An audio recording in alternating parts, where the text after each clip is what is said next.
আমার নে খুব মানে ছোটকালে খুব মানে হাসি খুশিতে আছিলাম।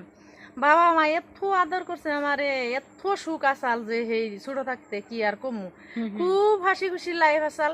কিন্তু তার মধ্যে এমন একটা টাইম আইলো, এত কান্দা কানছিলাম গো সেদিনকে, আর এত খারাপ নাকসাল জানোস কি? কি এজন এত খারাপ নাকসাল কথা, সেই খারাপটা শুনি। তুই যেদিনকে হইছিলি, যেদিনকে হুরলাম আঙ্গ দাদি মানে বিবি কইলো যে তোর বোন হইছি, সেদিনকে হাই হাই কান্দা কানছিলাম গো। কইলাম যে এই যে আমার পিঠের শত্রু হইলো আমার তোর উড়ের বাচ্চাই রেখে বেড়াইছিলাম আমি নগ নগ এনে সেই তুই তুই হয়েছিলি। তুই তো দিয়ে স্বার্থপর, তোর নাগাল দিয়ে স্বার্থপর মানুষই নেই কে, তুই এত স্বার্থপর। ফার্স্টে দিকে তুই স্বার্থপর করে এসে ওহনো সেই তালে আসত, একলা খাবি একলা ফিনবি কে কেউ কি দুনিয়ার মানুষ সব স্বার্থপর। আজকালের দিনে সব এই নিজের নিগে কান্দে, কে নিগে কান্দে না, অন্য নিজের জন্য তো আমি ওখান তাই করুম। তো তাইতে আমি ওই কামটা